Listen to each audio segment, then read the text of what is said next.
Boa tarde, pessoal. Bem-vindos a mais um Mercado Informal, programa realizado aqui pelo NEAD, o Núcleo de Estudos Avançados em Economia, Administração e Desenvolvimento da Universidade de Ribeirão Preto.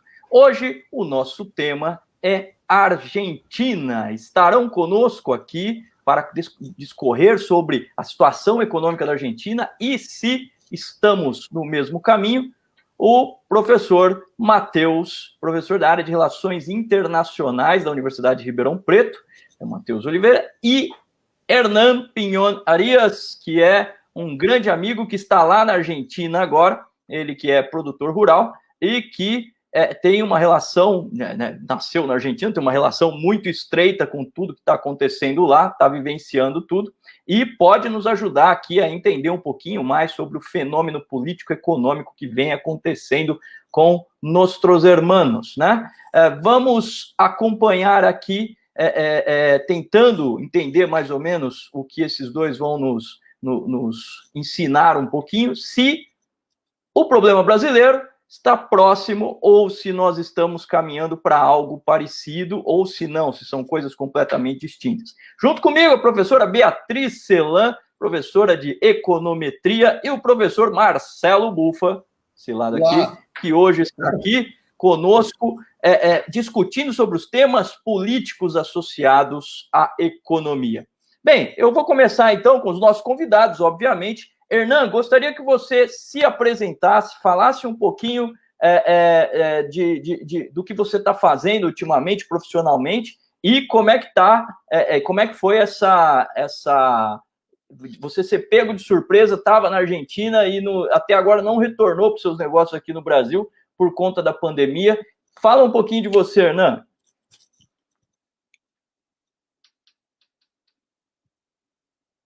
Isso. Bom, boa tarde a todo mundo.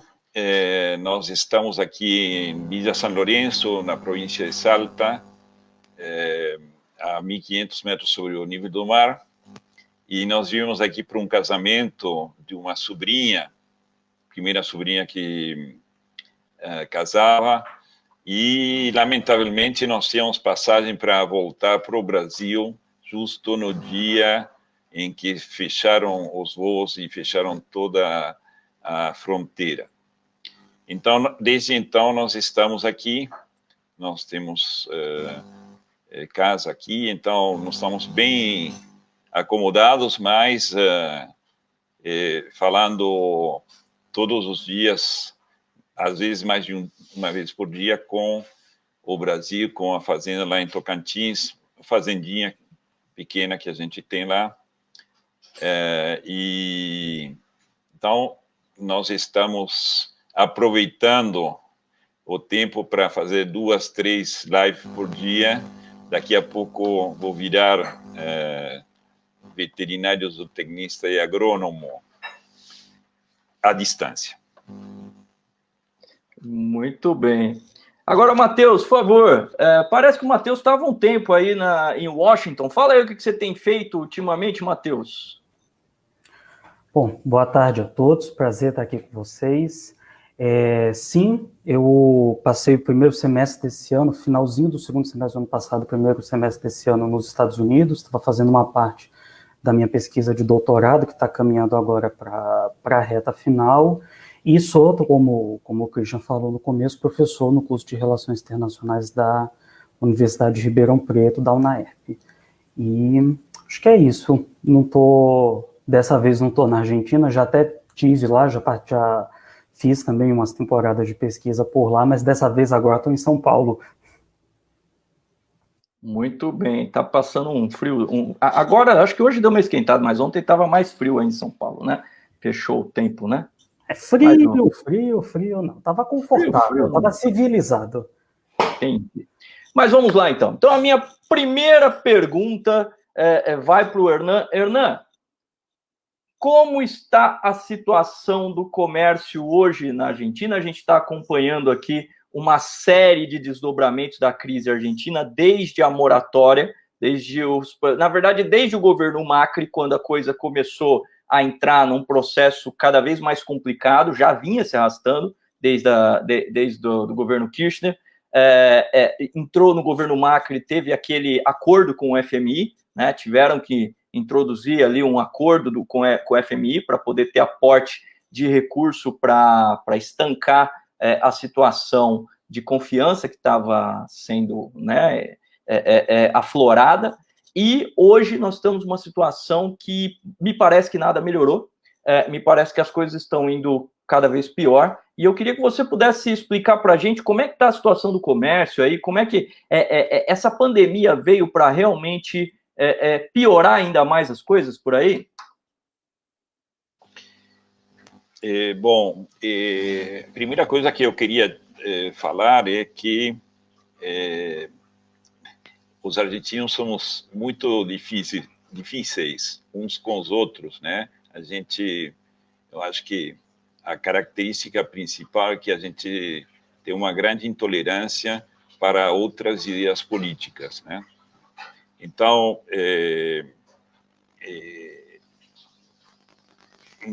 em particular, neste governo, que nós já tivemos aí um período de 12 anos dos Kirchner no poder, agora com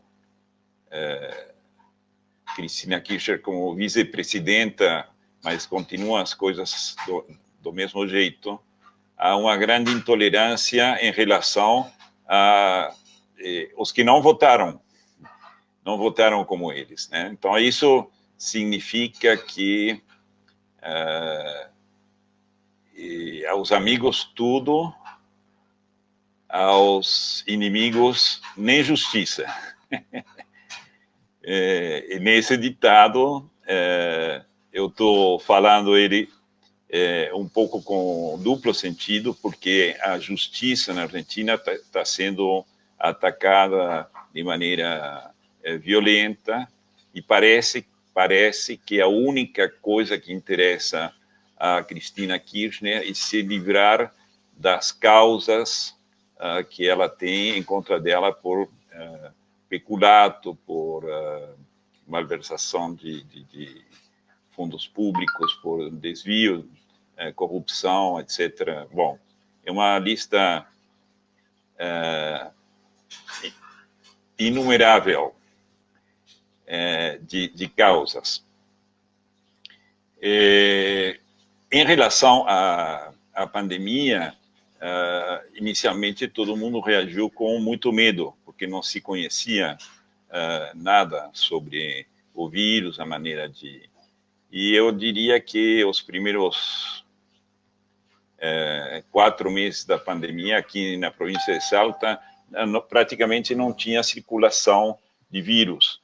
Então, na verdade, não tinha nenhum sentido a população estar fechada dentro de casa ou os comércios fechados, sem poder atender, e isso provocou a quebra de muita gente. Tem muita gente que teve que fechar, né? Não é o único lugar, né? Não é só aqui na Argentina que está acontecendo isso, mas... e agora, de 2 meses para aqui, começaram a ter casos, né? Então, nós temos, proporcionalmente, nesse momento, muito mais casos que o Brasil.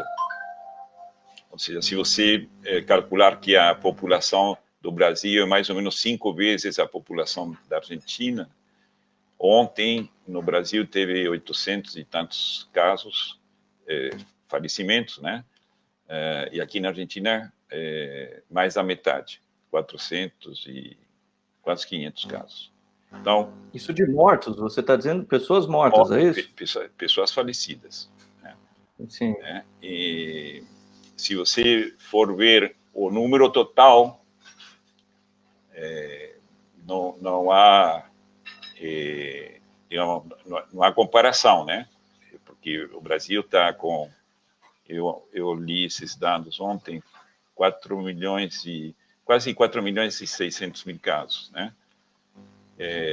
Porém, aqui na Argentina, nós não temos esse volume de casos, nós não chegamos ainda ao volume de casos do Brasil, mas estamos tendo mais mortos que o Brasil. e mais novos casos que o Brasil. E todos vocês conhecem o suficiente de estatística como para que a gente saiba que a área debaixo da curva de Gauss é sempre a mesma, né? Então, o que é esticar a curva? Esticar a curva é simplesmente aumentar o tempo ao longo do qual você vai ter aquela quantidade de casos. Se você não fizer nada na metade do caminho para você se preparar e para você prevenir e para você evitar novos casos, não serve de nada você estar de quarentena, né? E que é a situação que a Argentina está vivendo. Se no início era tudo muito fácil, né? Ninguém se relacionava, ninguém saía de casa. Essa situação fez como que a situação econômica piorasse, mas todo mundo com medo e na situação de dizer assim, bom, é muito melhor estar aqui, eu estou vivo, eu vou vendo como é que eu vou cuidando da situação, como é que eu vou fugindo do vírus, e agora que a coisa está pegando para... O bicho está pegando para comer mesmo. Entendi, Hernan. Hernan, eu esqueci de avisar aqui que o Hernan tem uma vasta formação em exatas, né? Você é engenheiro da computação, não é isso, Hernan? Bom, eu fiz... eu sou oficial da Marinha retirado aqui da Argentina, me reformei sem vencimentos como capitão de corveta, e minha formação é na área de telecomunicações, computação. Eu sou mestre em computação pela Unicamp, e depois eu lecionei em várias oportunidades e coisas aí. E o doutorado é uma coisa que eu fiz as disciplinas, mas ainda ficou por aí. Ficou na metade do caminho. Interessante. Agora, Matheus, ajuda a gente aqui. Como é que está essa situação política lá na Argentina e qual a relação? Houve uma transição na Argentina que foi uma transição rápida, né? Saímos da Kirchner, entramos no Macri, saímos do Macri, entramos agora num outro período com uma revisão a Kirchner saiu por insatisfação e agora voltou por insatisfação com o Macri. Então, conta pra gente como é que isso acabou acelerando esse processo de desestruturação econômica na Argentina. Acho que a eleição de 2015, né, na qual o Macri terminou vitorioso, foi uma eleição até certo ponto um pouco atípica, mas de todo modo, acho que o fato mais recente, que é essa transição do Macri para o Alberto Fernandes, foi uma transição no mínimo peculiar, né, porque a Argentina, diferentemente do Brasil, ela tem um sistema eleitoral que inclui as chamadas primárias abertas simultâneas obrigatórias, as PASSO, que acontecem em agosto. E aí, em agosto, aconteceram as primárias e a chapa do presidente Alberto Fernandes abriu uma diferença de quase 17 pontos percentuais sobre o presidente Macri. Então, na prática, foi como se o Macri tivesse perdido a eleição 4 meses antes de fato, haver a transição, e isso provocou muita tensão, muita instabilidade, né, no país, porque... enfim, a percepção generalizada que havia dos agentes, tanto políticos, econômicos, nacionais e estrangeiros, era de que o Macri iria perder a eleição, então todas as atenções se voltavam para o Alberto Fernandes, que naquele momento era visto como futuro presidente, mas não estava no poder, não tinha os recursos de poder, né? Então ficou uma situação meio estranha, e que acabou tendo também algum impacto sobre a economia, né, evidentemente. Então, acho que isso não tem muita dúvida a esse respeito. Quando o Fernandes começa, né, logo depois ele tomou posse no dia 10 de dezembro, a pandemia estourou mais ou menos em março. Então, houve muito pouco tempo para que as coisas começassem a ser postas de fato em prática, e aí já estourou a pandemia, né? Eu acho só bom frisar que o coronavírus não criou nenhuma crise econômica na Argentina. O que ela fez foi aprofundar uma crise que já existia, né? Ela tornou essa crise mais aguda, ela tornou uma situação que já era ruim, numa situação ainda muito pior, né? Ontem mesmo saiu o boletim trimestral do INDEC, que é como se fosse o IBGE da Argentina, e se eu não me engano, a projeção é de queda de quase 19% do PIB para esse ano, que é uma coisa assim, para efeito de comparação, a última vez que teve um desempenho desse tipo foi em 2001, quando o PIB caiu, se eu não me engano, 20,5%, mas 2001 foi o colapso, né? Foi o fim, digamos assim.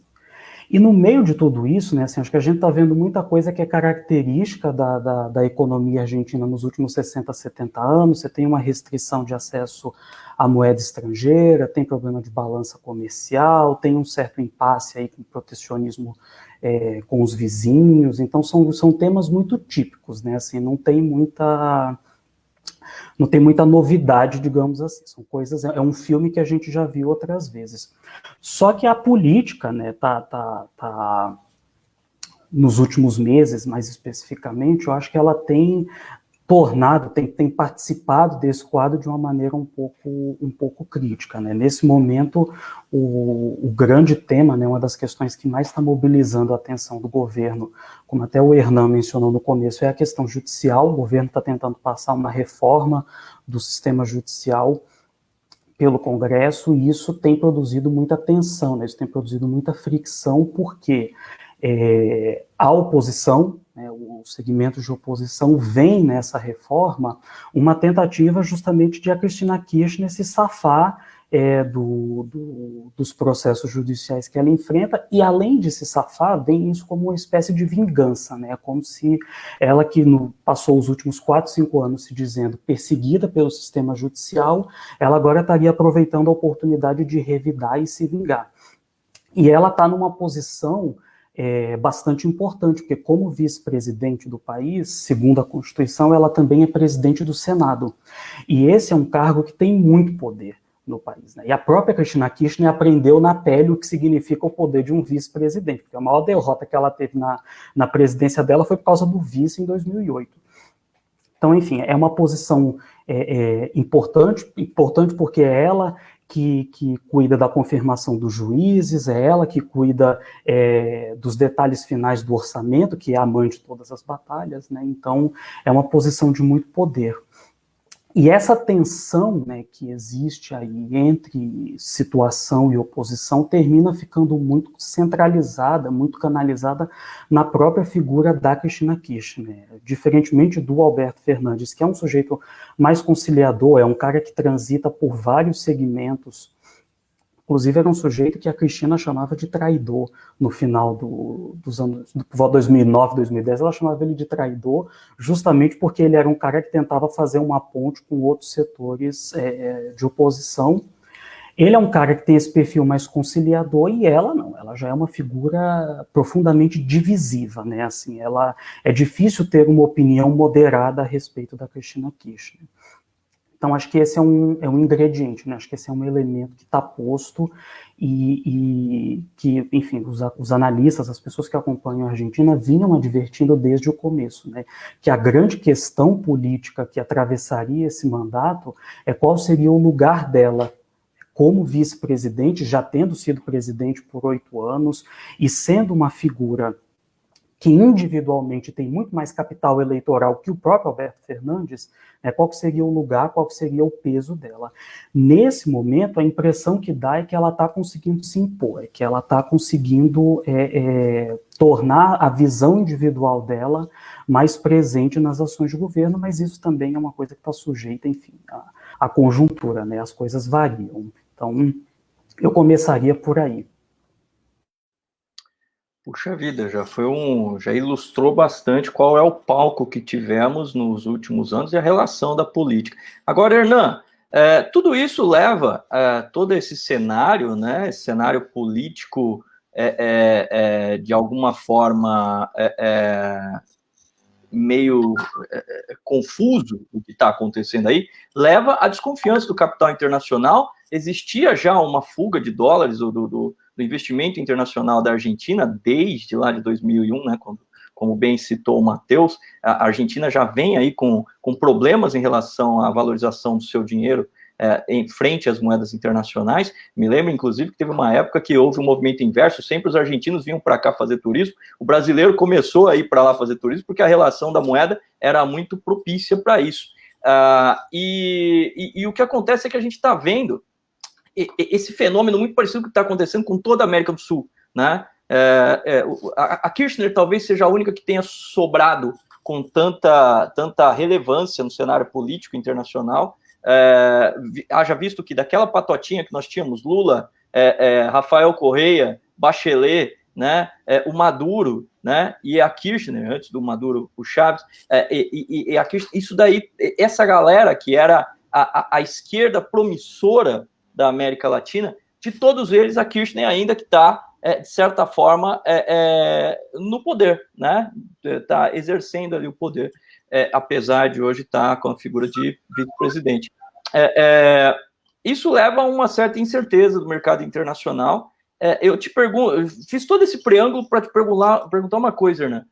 Como está a disponibilidade de oferta de produtos na Argentina hoje, haja visto que o investimento é algo que, muito possivelmente, internamente, ninguém pensa em investir, né? E externamente é notório que ninguém pensa em investir, haja visto a desvalorização do peso cada vez mais, né? Então, como é que está o abastecimento hoje aí? Em relação ao abastecimento, não tem, ainda se não nota nenhum tipo de restrição enquanto ao abastecimento. Você vai no supermercado e acha de tudo. Mas uma coisa que você vê é o abastecimento de dólar está muito difícil. Então, no mês de abril, eles colocaram um cepo ao dólar, que significou praticamente uma devaluação de 50%, e a semana passada acaba de colocar outra, e então agora a devaluação já chegou a praticamente 100%, né? Ou seja, existe um câmbio oficial de 70 e tantos pesos por dólar, mas se você quiser comprar, você tem que pagar 135. Agora, eles colocaram uma normativa, se você antes você ia normalmente no banco, comprava a quantidade de dólares que você quisesse. Isso provocou já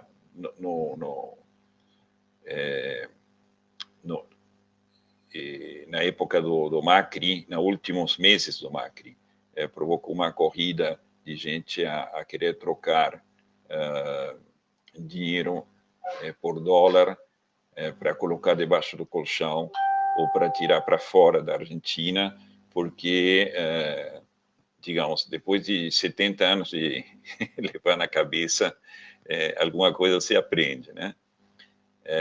E isso daqui começou, digamos assim, a época da inflação começou durante o governo de Perón em 1949, por aí. Né? Então, todo mundo se refugia em alguma coisa que seja... e é uma dolarização da economia que é diferente do que acontece no Brasil. Então, essa é uma coisa... No Brasil, ninguém pensa em dólar.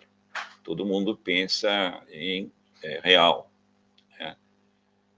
Aqui não. Aqui até a empregada que recebe seu salário mínimo vai lá, troca por dólar para, no final do mês, ter algum dinheirinho guardado lá para poder fazer as compras dela.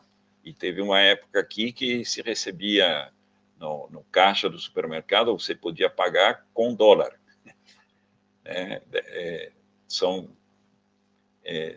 Nós passamos aqui, em 2001, a saída foi a total dolarização, né? O câmbio 1 a 1.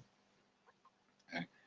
Mas ontem eu escutava um economista da oposição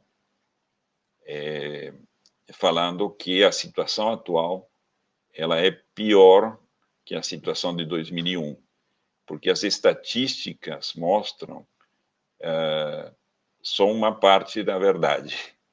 Ou seja, a queda ela só está relacionando alguns índices, porque outros estão meio que congelados, porque não há, digamos, como atualizar esses índices. Mas na hora que atualizar esses índices, a coisa vai despencar pior que em 2001.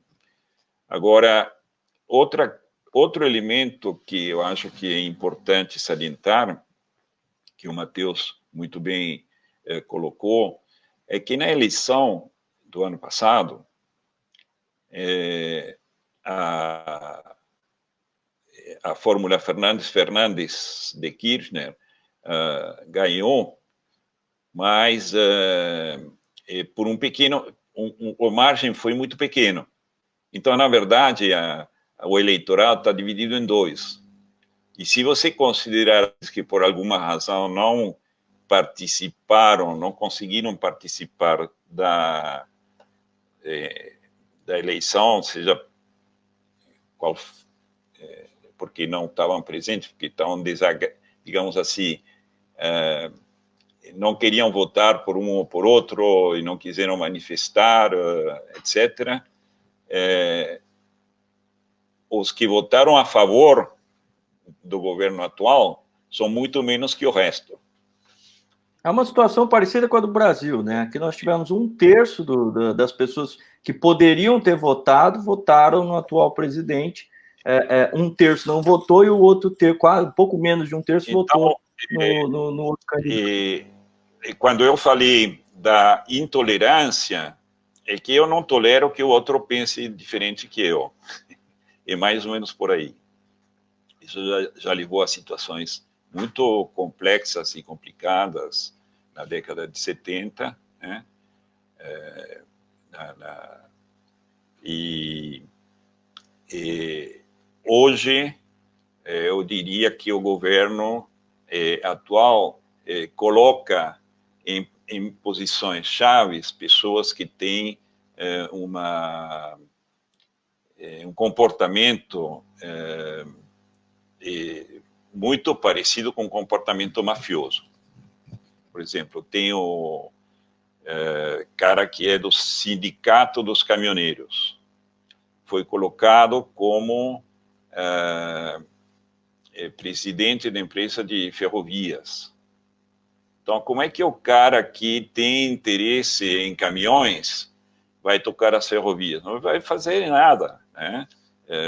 A Argentina começou com um processo de recuperação das ferrovias, e então a primeira coisa que aconteceu antes mesmo do governo de Fernandes assumir foi um bloqueio dos caminhoneiros numa linha da ferrovia que vai de Salta até o Porto de Rosário, para evitar que os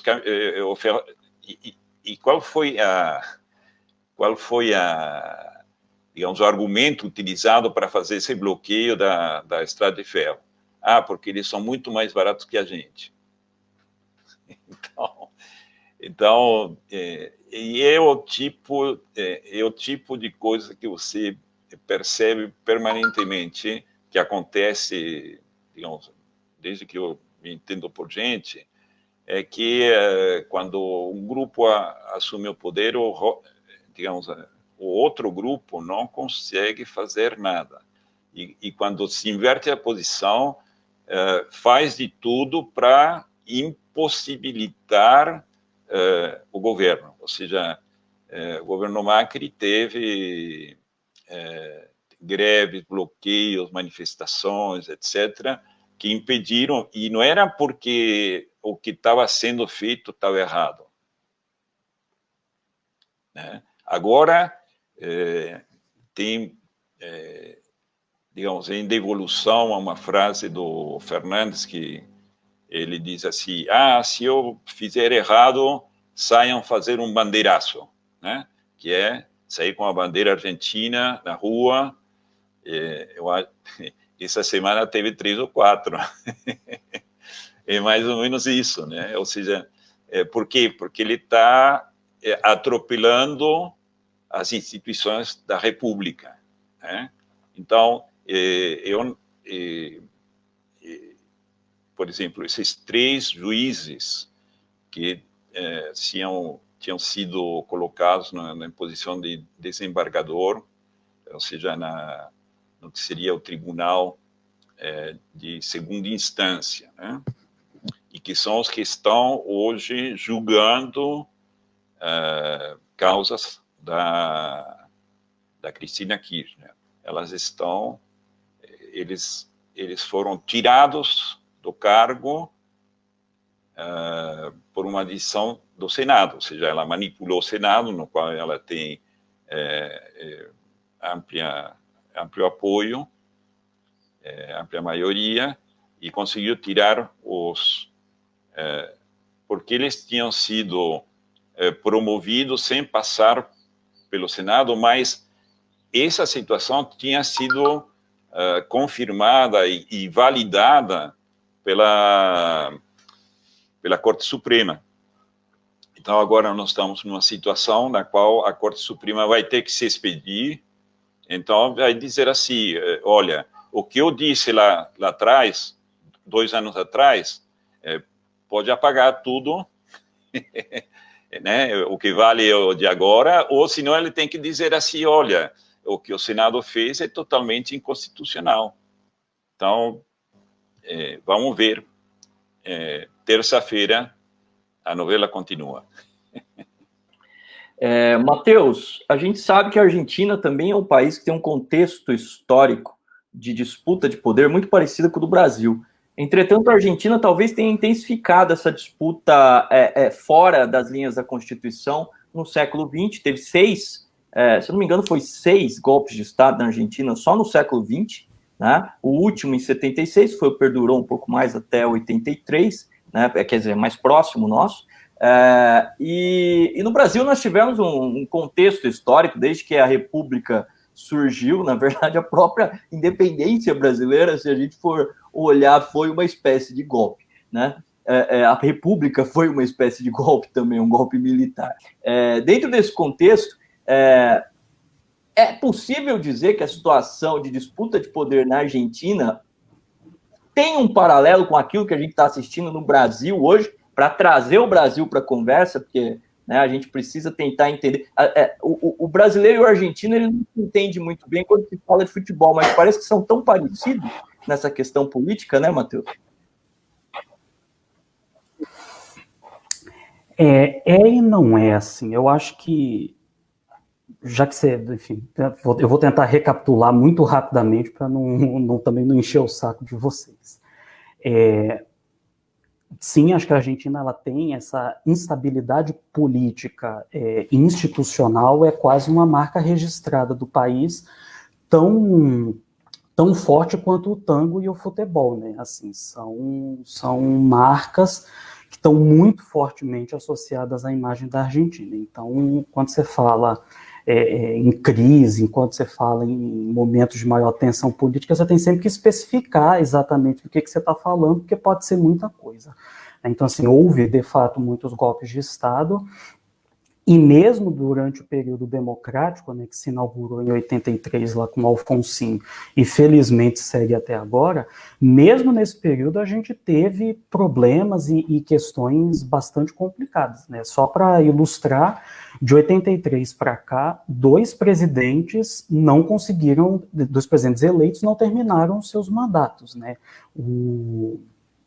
A transição de poder do Macri para o Alberto Fernandes foi a primeira vez que um presidente eleito transmitiu o poder a outro presidente eleito e de oposição desde os anos 20. Né? Acho que a última vez que isso tinha acontecido foi lá na época do Marcelo T. de Alvear e do Irigoyen. Quer dizer, é uma coisa assim bastante chamativa. Só que eu acho que uma coisa que diferenciou essa trajetória de instabilidades, né, no Brasil e na Argentina durante o século XX é o fato de que parte dessa tensão política existente na Argentina, parte das circunstâncias, né, que tornavam possível não só a existência de um nível muito elevado de instabilidade, como também o fato de que se tentava resolver essa instabilidade pela via do golpe, é o fato de que havia uma divisão muito grande e muito marcada no interior do setor da classe produtiva, da burguesia argentina, por assim dizer, né? Então, parte do conflito político que existia no país era um conflito entre o setor agrário, né, exportador, e entre a burguesia mais industrial urbana. E isso é uma coisa que a gente não vê muito no Brasil, né? No Brasil, o pacto político desses setores, dessas classes, desses segmentos de classe, ele é bem mais rígido do que na Argentina, né? Então, nesse sentido, eu acho que aqui a nossa instabilidade no século XX e os nossos golpes, eles acabaram tendo mais um caráter preventivo, entre aspas, do que propriamente uma tentativa de, ou como expressão de uma disputa de poder mais intestina, digamos assim. Eu sempre gosto de brincar, não é uma brincadeira, evidentemente, porque não tem graça nenhuma, mas para fazer talvez um paralelo, boa parte do conflito no Brasil é entre classes. Lá na Argentina, durante muito tempo, o conflito foi intraclasse, né? Ele foi dentro de uma classe. Então, eu acho que isso é uma coisa que diferencia bastante. Só que, mais recentemente, a gente tem visto, né, a política brasileira operar em níveis muito elevados de instabilidade também. Assim, eu acho que não tem memória de você ter tido 5, 6 anos consecutivos de uma crise política tão aguda como a que nós estamos vivendo desde 2013, a rigor, né? O que eu vejo, por exemplo, hoje de diferença, né, eu acho que a gente ainda está um pouco distante, talvez, de atingir a profundidade e a dimensão da polarização que existe hoje na Argentina, mesmo porque essa polarização entre kirchneristas e anti-kirchneristas, ela se dá dentro de uma trajetória histórica que mobiliza paixões e sentimentos políticos antecedentes, né? Então, assim, não se trata de se fechar no kirchnerismo, é o que a ideia do kirchnerismo evoca do passado e gerações que brigam entre si há muito tempo. E por aí vai. Né?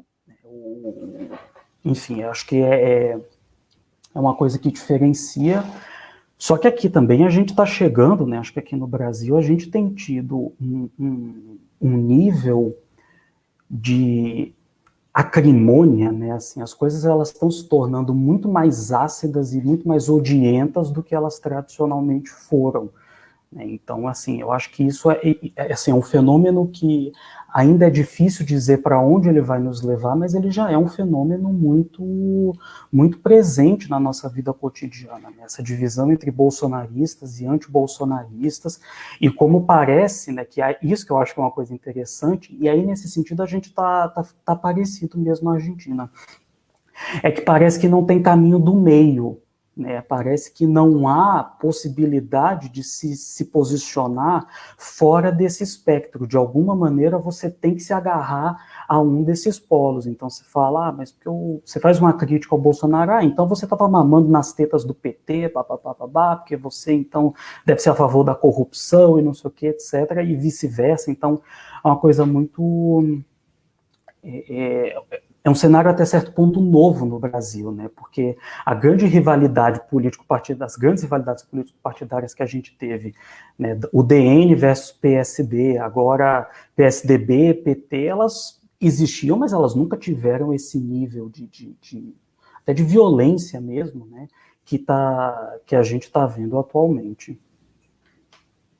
Entendi. Hernan, está se ouvindo falar de retorno a um governo ditatorial aí na Argentina, igual se ouve aqui? Aqui nós temos até uma pessoa que tem um cargo mais ou menos aqui, chama Presidente da República, que geralmente acaba aludindo a essa possibilidade, né, de alguma, aparece numa manifestação ou outra em prol de uma certa ditadura, que a gente não sabe muito bem que formato que seria, aparece, mas ele diz que não, diz que é democrata. Como é que estão as coisas aí, Hernan? Você tem ouvido a população defendendo a volta dos militares, alguma coisa assim? Não, aqui não há, digamos assim, não há essa possibilidade, né? As Forças Armadas estão tão, eu diria assim, apagadas, desde o ponto de vista político, desde o ponto de vista de dinheiro, lamentavelmente tem acontecido dois casos. Um foi o hundimento do submarino, né, que cobrou a vida de 44, e outro foi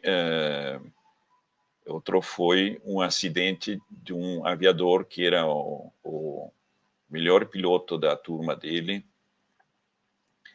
Teve um problema e a ejeção não aconteceu por conta de falta de manutenção do assento ejetável, né? É um cartucho lá que tem que, na hora que o cara faz o movimento para se ejetar, Inclusive, foi embaixo do banco, né? que fica, é um cartucho de pólvora que está debaixo do banco e isso não funcionou.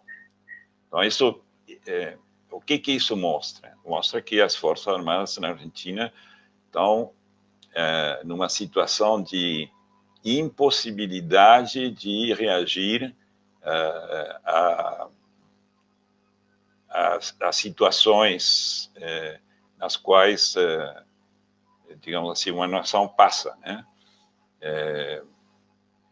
Então,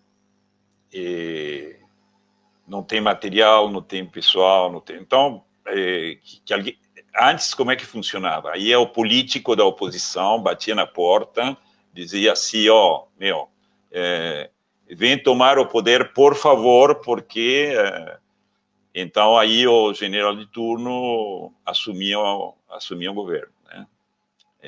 A década final da década de 50, assim, 55 teve a Revolução Libertadora para tirar o Perón, mas em 61 teve Azules e Colorados, depois veio Onganía, depois mais outro, aí depois em 76 foi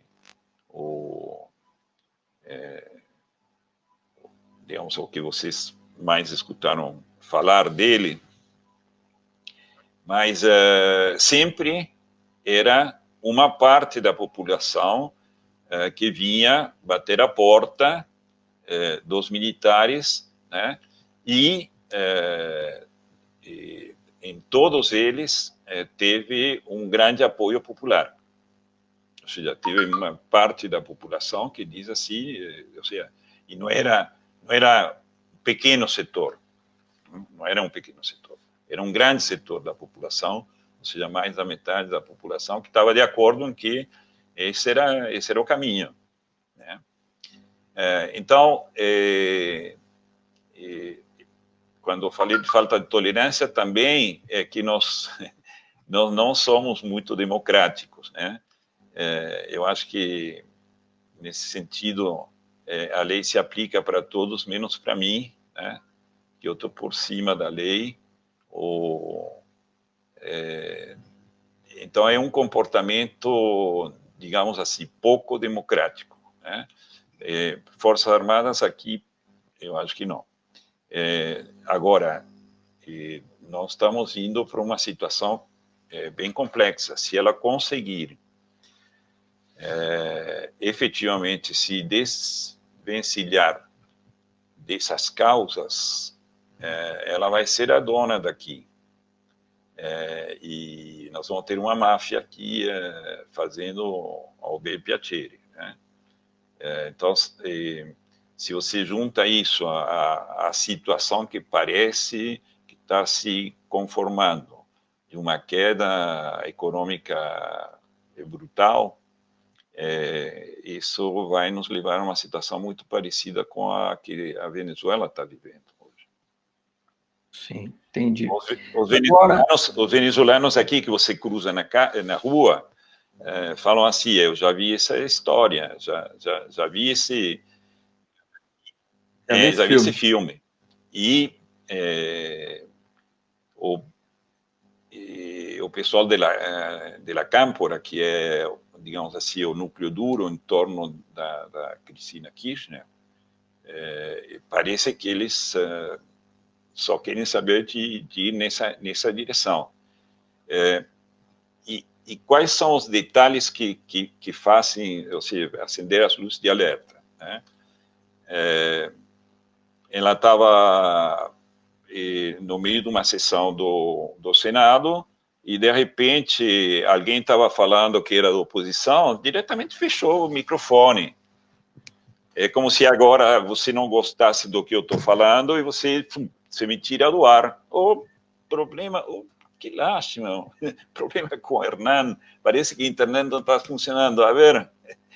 E, né, então, foi concreto essa situação. E ela não tem maioria, ou seja, o governo não tem maioria na Câmara de Deputados, né?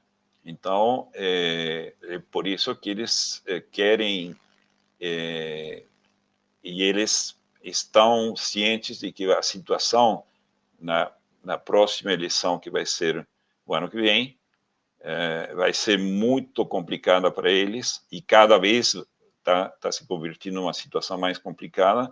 Então, estão, digamos assim, desesperados para tentar fazer passar essas leis que eles estão querendo passar agora, porque eles acham que mais para frente vai ser impossível. Matheus, nós temos uma... Não, tá ótimo, Bernardo.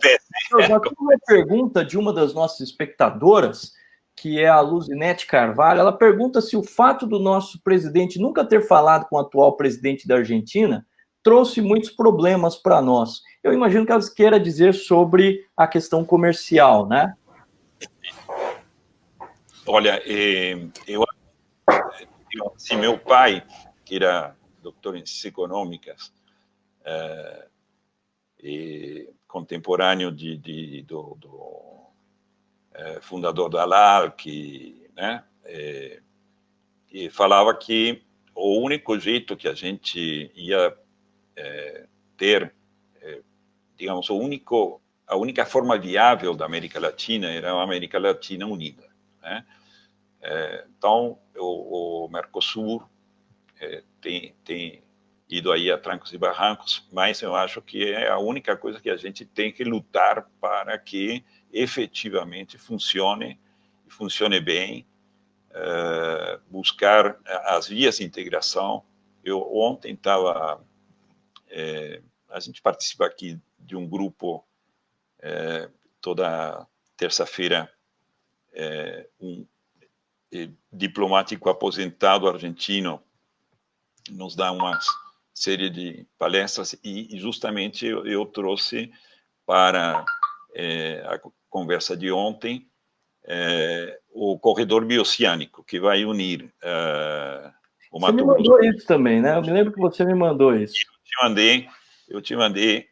Vale a pena escutar esse personagem do Ministério de Relações Exteriores. Não sei exatamente qual é a posição dele lá, mas ele tem um cargo de ministro.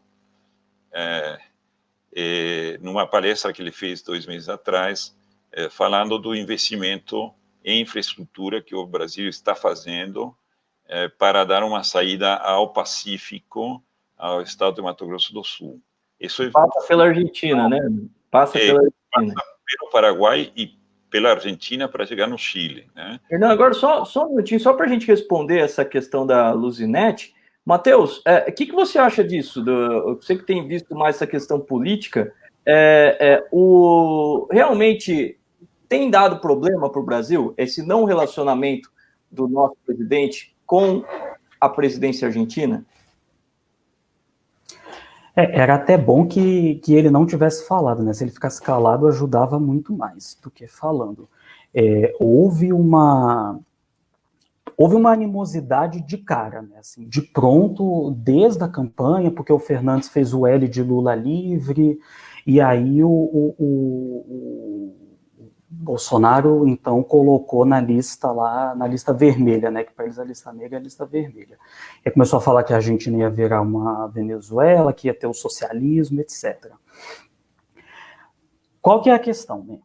Brasil e Argentina são muito mais importantes um para o outro do que o Bolsonaro ou o Fernandes. O Bolsonaro e o Fernandes um dia vão passar, né, e o Brasil e a Argentina vão ficar. Então, acho que a relação ela é muito mais sólida, ela é muito mais densa e ela mobiliza interesses importantes e muito poderosos nos dois países. Tanto que eu sempre comento isso com os alunos. O Mercosul está em crise desde que ele foi criado e até agora ele não acabou. Eu acho que isso nos diz alguma coisa sobre o Mercosul. Ele não é simplesmente uma bandeirinha na porta do governo do Estado. Ele é, de fato, um acordo, um arranjo político que tem relevância e tem muita capilaridade social, e esses interesses convergem para a persistência desse bloco. O Fernandes, eu acho que até fez um gesto, né, ele nomeou como embaixador no Brasil o ex-governador de Buenos Aires, que é o Daniel Scioli, que inclusive foi quem perdeu a eleição para o Macri em 2015, e por que isso foi um gesto, né? Porque o Daniel Scioli é um político de muita expressão no país, então não é como se ele tivesse pego um cara assim, sem maior representatividade, você vai lá tirar umas férias em Brasília, não? Ele pegou um político importante dentro do peronismo, uma figura de projeção nacional, uma figura que foi para o segundo turno de uma eleição presidencial, e que é conhecido, que é um cara bem mais moderado também, até do ponto de vista econômico. O Scioli se fez politicamente com o Menem nos anos 90, né, na época do neoliberalismo. E que é um cara também conhecido por ter uma paciência de Jó, né, por ser um sujeito bastante paciente, um cara bom de conversar, tal, etc. Será que foi a melhor estratégia frente ao governo instaurado agora no Brasil? Olha, eu acho que sim, porque se você traz um cara tão cabeçudo quanto o Bolsonaro, eles vão ficar batendo cabeça e aí a gente não vai para lugar nenhum, né? Então, veio o Scioli, né, ele conversou com o Bolsonaro, tal, logo depois, ele veio, inclusive, trazendo uma mensagem de paz, assim, digamos, olha, eu vim em paz, o Fernandes quer que a relação ande e tal.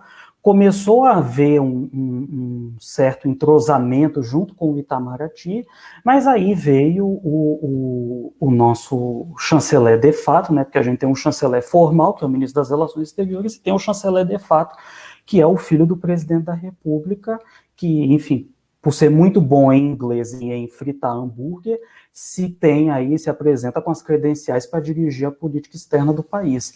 E aí começa a falar que o Fernandes é socialista, que ele está destruindo a Argentina, e etc, que são posições, né, que você pode até ter, mas quando você é o filho do presidente da República e todo mundo sabe do peso que esse cara tem na política externa, isso contamina as relações bilaterais. Então, respondendo ao Luzinete, eu acho que seria até bom se eles parassem de se falar, né, se acabasse, ficasse todo mundo calado, e se deixasse, então, que as burocracias, né, que as chancelarias argentina e brasileira fossem tentando azeitar essa relação. Mas, sem dúvida alguma, atrapalha.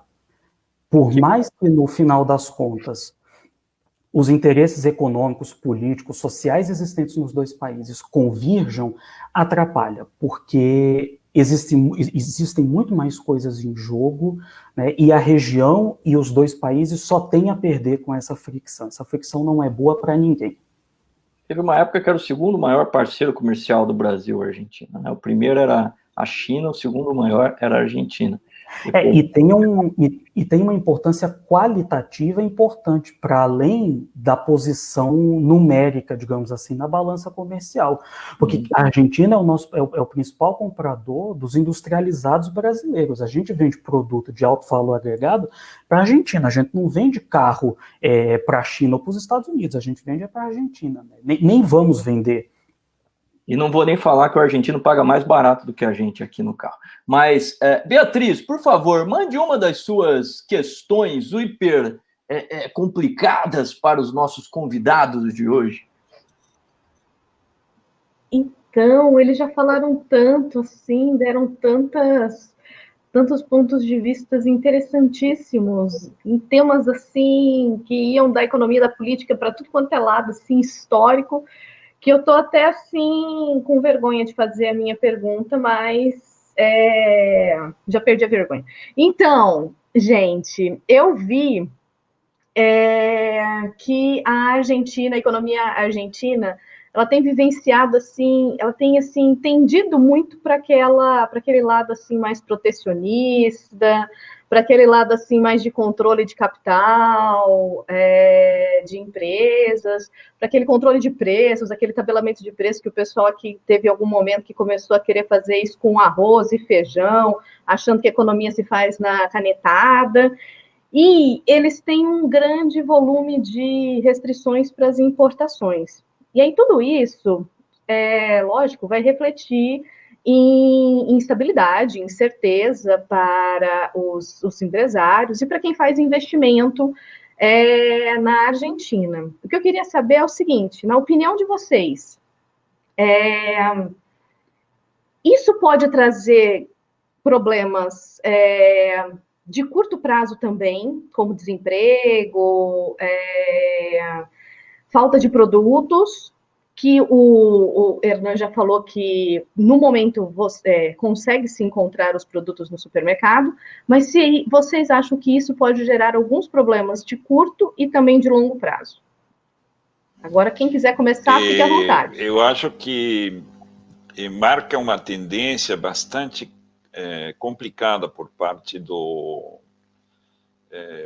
por exemplo, teve 2 meses atrás ou 3 meses atrás um grupo chamado Vicentin, que é o maior grupo processador de soja na Argentina, e que representa, digamos assim, o imigrante exitoso, ou seja, aquele que veio da Itália, ou da Espanha, ou da Ucrânia, e migrou aqui por razões, às vezes, de fome, ou às vezes por problemas políticos ou de guerra nos seus países, né? Então, tanto o Brasil como a Argentina foram países de acolhida, né, que não fizeram diferenciação entre se era branco, preto, amarelo ou vermelho. E esse pessoal, especificamente, está numa cidadezinha do interior, fez todo lá, e tem suas fábricas lá, e representa, digamos assim, alguém que veio e venceu na vida, né? Ou seja, são várias, terceira geração de pessoas que estão aí. Bom, ninguém está, digamos assim, defendendo se o cara fez alguma coisa errada, né? Eu não sei dos pormenores, mas, em princípio, o que o governo fez quando fez aqui chama... antes da falência, você tem a figura de você chamar os credores e você... Da recuperação judicial. Uma recuperação judicial, isso.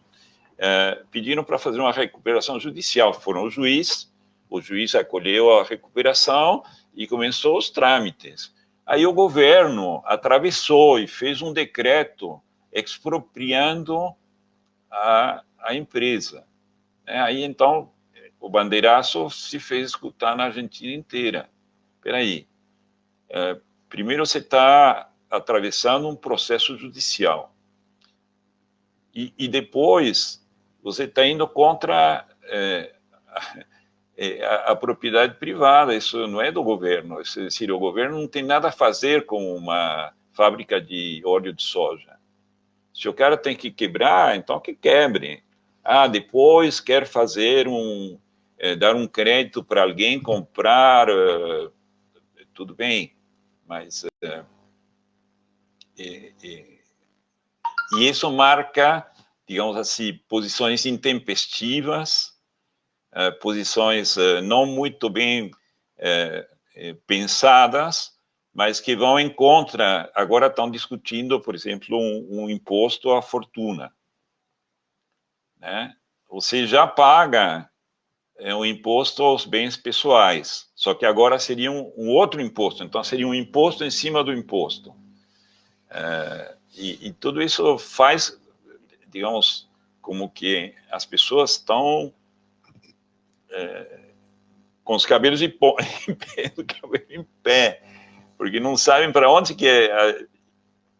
Se você correr, o bicho pega, se você parar, o bicho come. Mais ou menos isso. Ô, Matheus, respondendo essa pergunta da Bia aí, você sabe sobre medidas protecionistas do governo agora, deste governo que está implantado agora? Você viu alguma coisa a respeito dessas medidas? Além, logicamente, da taxação do dólar, que isso eu achei um absurdo. Quando o Hernan me contou sobre isso no domingo, que a gente conversou, eu falei, mas não é possível, os caras estão cobrando um imposto além, né, de 50% a mais, 50% da transação é taxa que você paga. Você tem visto alguma coisa, Matheus, em relação a isso no comércio exterior? Aconteceu sim, né? Teve eu agora vou ficar devendo para você qual foi exatamente o produto, mas houve algum problema com o Brasil, especificamente, de mercadoria retida na fronteira, tal, então isso aconteceu, mas eu acho que talvez, do ponto de vista de protecionismo comercial, o gesto mais eloquente foi quando o governo argentino se retirou das negociações que o Mercosul estava fazendo para a formação de um acordo de livre comércio com alguns países, especificamente nesse primeiro momento a Coreia do Sul. E se retirou das negociações sob a típica alegação, né, que embasa essas posturas tradicionalmente, de que o nacional argentino não tem condição de competir com o importado sul-coreano, e que se esse produto sul-coreano, por exemplo, se o celular, se o automóvel, enfim, bens intensivos em capital, de maneira geral, né? Se esses produtos entram livre de taxação na Argentina, o resultado vai ser quebradeira da indústria nacional que produz esses bens, com as consequências que viriam em termos de desemprego, etc. Acho que, enfim, respondendo à pergunta da Bia, com certeza haverá consequências no médio e no longo prazo. Eu só acho interessante tentar, talvez, dar um passo atrás, porque, enfim, eu concordo inteiramente com o diagnóstico que você fez na pergunta, né? Enfim, essas coisas estão acontecendo, elas são muito cotidianas até, não é... Quando eu morei na Argentina, por exemplo, existia tabelamento de preço, né? Eles, obviamente, não chamavam tabelamento de preço, chamava preços cuidados, né? Que era uma lista de produtos que, enfim, cesta básica com mais algumas coisas, que tinham o preço tabelado pelo governo. Então, isso existia, não é um fenômeno novo, né? Muito pelo contrário. Estaria sendo novo aqui no Brasil, né? A gente teria a volta da Sunab dos fiscais do Sarney, já pensou?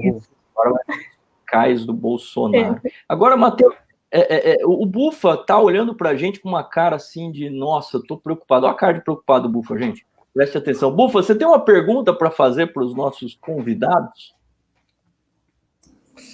Não, uma coisa bastante simples aí, aí de fato, né, talvez o Hernan ou mesmo o Matheus possa, no caso, estar respondendo, porque eles estão acompanhando mais a Argentina, mas, assim, para além de, né, mais enquanto, no caso, sendo mais uma percepção ou algo empírico, né, do que propriamente algo que tenha pesquisado, dizendo isso com muito cuidado, ao que parece no Brasil, em termos de oposição ao nosso governo, você não vê politicamente, eu falo em termos institucionais, enquanto posicionamento dos partidos de oposição no Brasil, mesmo dando diversos argumentos, diversas chances, né?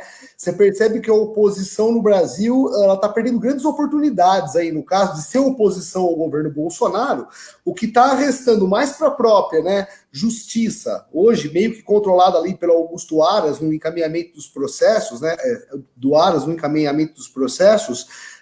Eu queria saber se na Argentina também, que, ao meu ponto de vista, é uma omissão da esquerda, também vem da esquerda, né? Não vou sem querer colocar direita e esquerda, mas da oposição. Há essa oposição, no caso, na Argentina, mais fortalecida, ou também há um papel omisso e isso está dando espaço para uma judicialização da política? É assim que a gente pode dizer. Eu tenho a sensação que a política lá ainda não foi tão judicializada quanto foi aqui, no sentido de que a judicialização da política no Brasil ela não se refere somente à existência de processos e à existência, né, enfim, de iniciativas do Poder Judiciário no sentido de conter o que seriam desmandos dos poderes executivo e legislativo, mas ela também existe numa outra dimensão, que é a de a atribuição, né, de uma certa usurpação, entre aspas, por parte do Poder Judicial, da faculdade legislativa.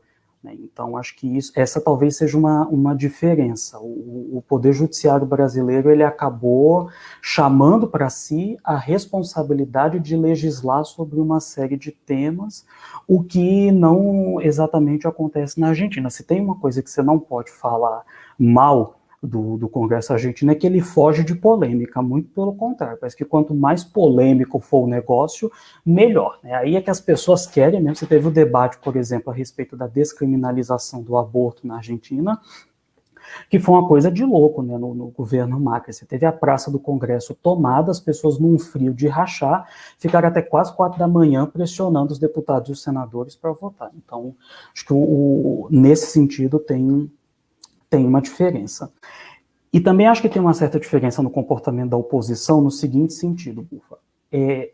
A oposição argentina, ela está bastante atuante, né? Ela existe, ela está ali, ela está tentando, mas ela enfrenta um problema de ordem prática, né? Ela é minoritária. Então, ela, embora tenha na Câmara dos Deputados, a correlação de forças é um pouco mais favorável a ela, mas no Senado não é. Boa parte dos governadores são governistas, enfim, a principal figura hoje de oposição num cargo executivo é o prefeito de Buenos Aires, que não é exatamente prefeito, porque Buenos Aires é uma cidade diferente, mas é o prefeito, o Horácio Rodrigues Larreta, que é talvez a maior figura de oposição. Então existe um certo limite que vai mesmo da correlação de forças da sociedade, né? Acho que é aí que está o ponto.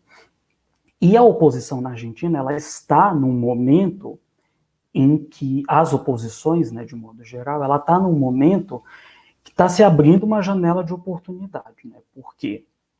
Porque muita gente votou no Alberto Fernandes, apesar da Cristina Kirchner.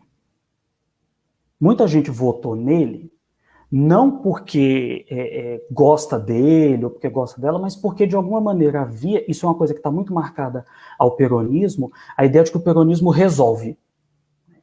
Enfim, que tem, para uma situação de crise, talvez seria o mais apropriado. E as pessoas, enfim, muita gente votou nele, aí esse é um cara mais moderado e tal. E esse eleitorado está descontente com a projeção que ela tem ganhado no governo. Então, assim, tem pesquisas recentes, por exemplo, que já mostram essa brecha, né, entre, por exemplo, acho que, se eu não me engano, tem mais ou menos uns 18, 20% já de arrependidos, de pessoal que diz assim, votei, mas se fosse hoje não votaria de novo.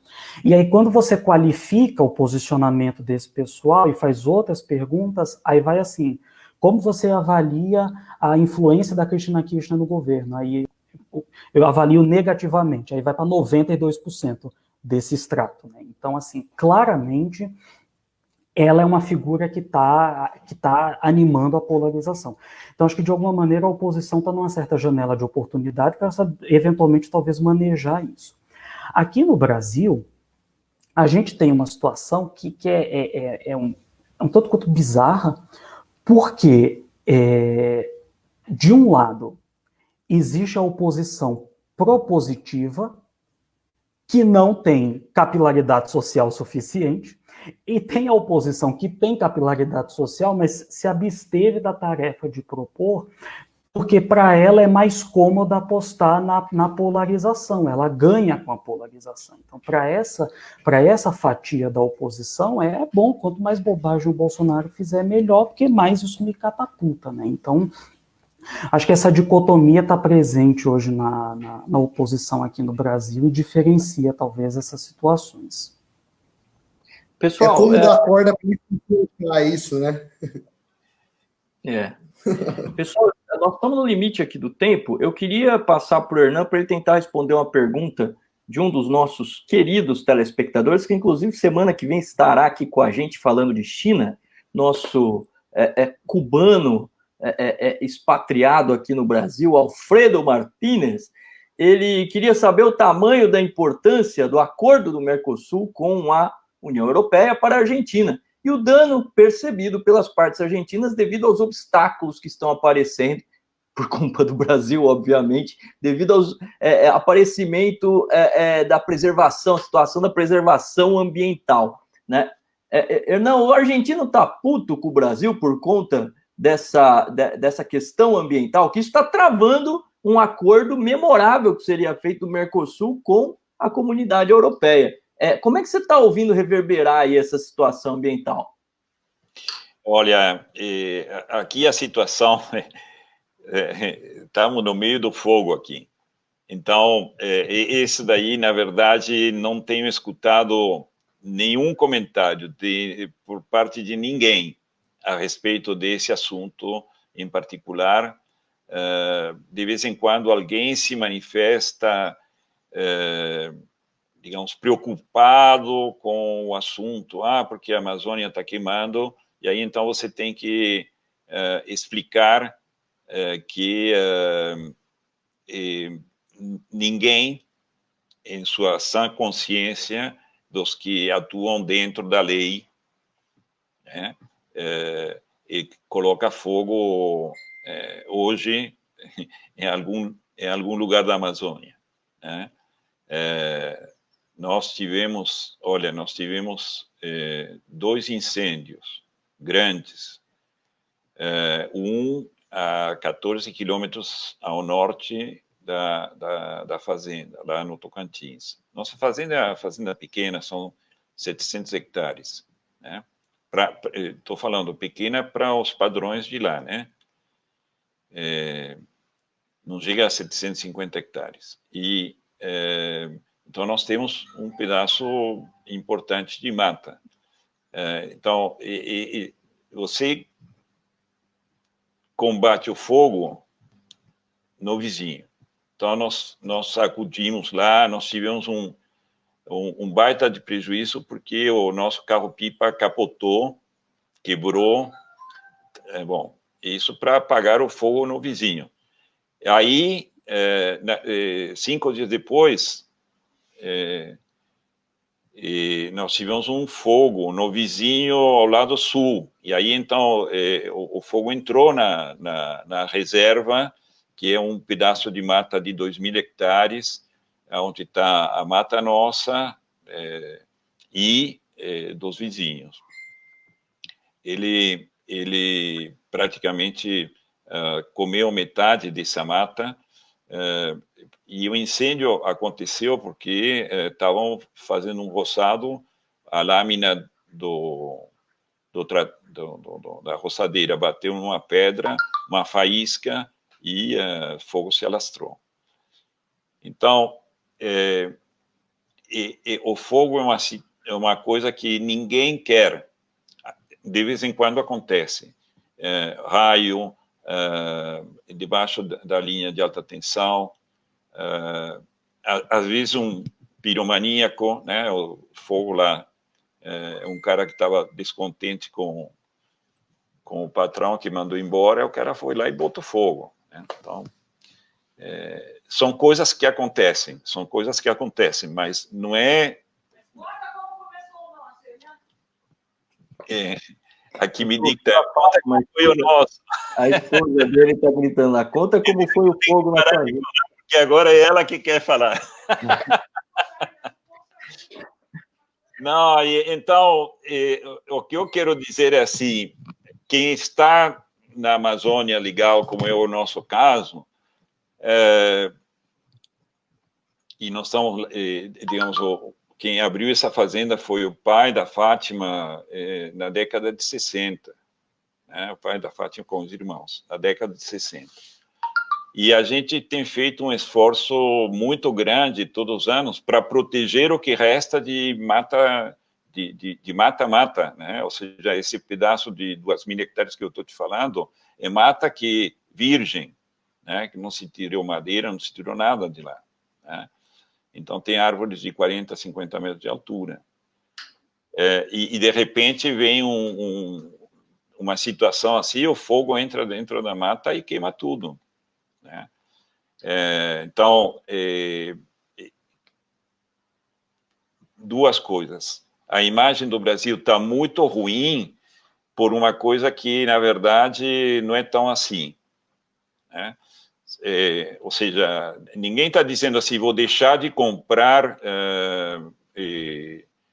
celular da Apple, né? Porque está queimando o Oregon, o norte da Califórnia, Oregon, tá em chamas, né? Tava escutando semana passada um cara que tem quase que 1 milhão de seguidores no YouTube, que chama Rangstar, e o cara é bombeiro, né? E ele tá dizendo assim, essa situação aqui é complicadíssima, né? Mas ninguém vai estar deixando de comprar dos Estados Unidos porque está queimando a Califórnia, o Oregon, né? Mas para o Brasil dizem assim, não, mas vocês têm a culpa de que vocês estão queimando. Peraí, é um peso, duas medidas, né? Então, Alfredo, Juan, eu vou te escutar semana que vem. Não sei como a situação está nos afetando. Eu acredito que o cara que está negociando deve estar pé da existência, mas é uma situação que, na verdade, o Brasil não está sabendo, não sei se não está sabendo, não está conseguindo, é a palavra certa, não está conseguindo passar a imagem do que ela efetivamente ela é, que na verdade ela protege uma grande parte do seu território, e as queimadas estão acontecendo em áreas de pasto. De vez em quando entra dentro da mata, mas não é voluntário, não, é decir, ninguém foi lá botar para ter uma atividade econômica nessa área queimada depois. Isso. Entendi. Hernan, nós já ultrapassamos o nosso tempo aqui. Eu queria agradecer muito aos dois, agradecer muito ao Hernan, que tenho certeza que se esforçou para estar aqui com a gente hoje, ao Matheus, que também tem um monte de atividades aí. Tem uma última pergunta para o Hernan. Hernan, Pelé ou Maradona, hein? Não, Messi. Messi, muito bem, também acho. Messi é muito melhor que os dois. Muito melhor. Muito melhor. Então, eu queria agradecer muito a presença de vocês aqui, viu? Nós temos que correr agora para a sala de aula, tem uns alunos lá nos esperando, sedentos por conhecimento, não sei onde eu vou arrumar para passar para eles. Então, muito obrigado mesmo. O Matheus também tem aula hoje, acho, né, Matheus? Daqui a pouco também. Eu já tive. Legal. Então, queria agradecer muito, sério mesmo, Hernan. Quando puder, vou estar aí com você e com a Fátima. Manda um abraço para a Fátima. Obrigado. Tá bom? Estou com saudade demais de vocês. E Matheus, a gente também vai se ver quando voltarem as aulas, né? Enquanto isso, vamos nos falando quando dá. Bia! Bom, prazer em conhecê-los, os outros que participaram da... Prazer em conhecê-los, foi muito bom, interessante. Esse Bia, obrigado pela questão, Marcelo, obrigado. Galera, até semana que vem, a gente se vê em outro Mercado Informal. Tchau, tchau. Beijo pro Thomas, né? Ô, Isabela, quando você quiser, tá? Eu ia dizer que você não me perguntou, mas entre Pelé e Maradona eu também fico com Messi. Eu também. A Isabela, ela tá demorando um pouco para nos tirar do ar, mas uma hora ela vai. Um abraço aí pro teu filho, fala que